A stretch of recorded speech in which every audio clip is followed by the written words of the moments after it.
Hello বন্ধুরা, চলে এসেছি নতুন একটা ভিডিও নিয়ে। এই যে আজকে দেখাবো মলি মাছের কীভাবে বাচ্চা দেয় মলি মাছ। যেই ট্যাঙ্কিতে এই মাছটি ছিল সেই ট্যাঙ্কির জলই আমি একটি বালতির ভেতর নিয়েছি।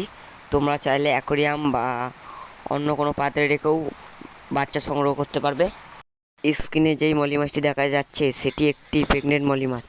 মাছটাকে 5 থেকে 10 মিনিটের জন্য জলের ভেতরে রেখে দিতে হবে সিজনিং করানোর জন্য, মাছ না হলে টেন্সে চলে যেতে পারে।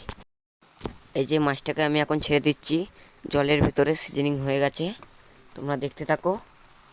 মাছটাকে ছেড়ে দিলাম, তারপরে কিছু হর্নট বা প্ল্যান্স দিয়ে আমি মাছটাকে কিছুক্ষণের জন্য আমি একা ছেড়ে দিলাম। এসে দেখা যাক আমাদের রেজাল্টটা কী হলো। তোমরা সঙ্গে থাকো। আমি এসে দেখছি আমার মলি মাছটি বাচ্চা দেওয়া শুরু করে দিয়েছে।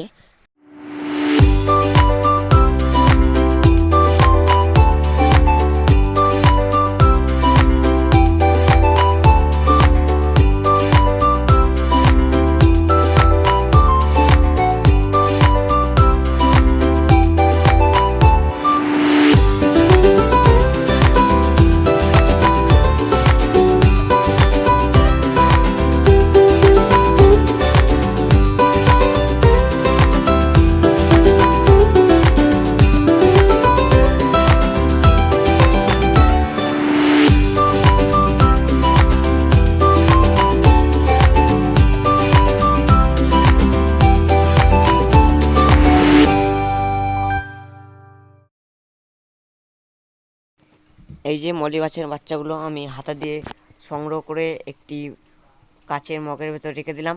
তোমরা দেখতে থাকো, সঙ্গে থাকো।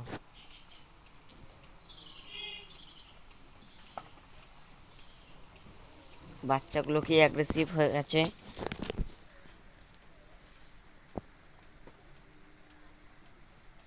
বাচ্চাগুলো হাতে ধরাই দিতে চাইছে না।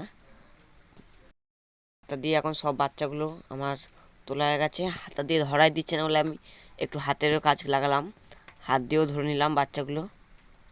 তোমরা দেখতে থাকো। দেখো কতগুলো বাচ্চা দিয়েছে এই আমার একটি মলি মাছ। এটি ছিল একটি বড় সাইজের মলি মাছ। সাধারণত একটি মলি মাছ, একটি বড় মলি মাছ কম করে 30 থেকে 70টা অবধি বাচ্চা দিতে পারে। তারপর একটু আবার হাতের কাজ লাগিয়ে দিলাম, হাত দিয়েও একটু অসুবিধা হচ্ছিল ধরতে। এই যে আমি একবার হাতা দিয়ে বাচ্চাটাকে তুলে নিলাম। এই যে দেখো, হাতা দিয়ে তো উঠছিল না, এবার আমি একটু হাত লাগিয়ে নিলাম এর সঙ্গে। দেখো তোমরা, এই মলি মাছটি অনেকগুলোই বাচ্চা দিয়েছে আমার কাছে। আবার হাত দিয়ে একবার তুলে নিলাম, হাতা দিয়ে তো উঠতেই চাইছিল না। সবগুলো বাচ্চা তোলা আমার কমপ্লিট।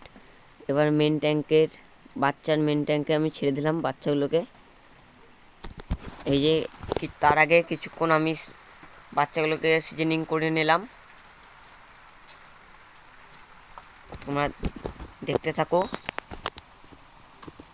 কিছুক্ষণ হাতে ধরে রাখলাম, তারপরে আস্তে আস্তে বাচ্চার পোনাগুলোকে আমি ছেড়ে দিলাম, জলের সঙ্গে রিলিজ করে দিলাম। তোমরা দেখতে থাকো। যদি ভিডিওটা ভালো লাগে একটি লাইক, কমেন্ট, শেয়ার অবশ্যই করবেন, বা আপনার প্রিয় ভাই বা দাদাদের শেয়ার করে চ্যানেলটিকে সাবস্ক্রাইব করে নেবেন। আবার দেখা হচ্ছে অন্য কোনো ভিডিওতে।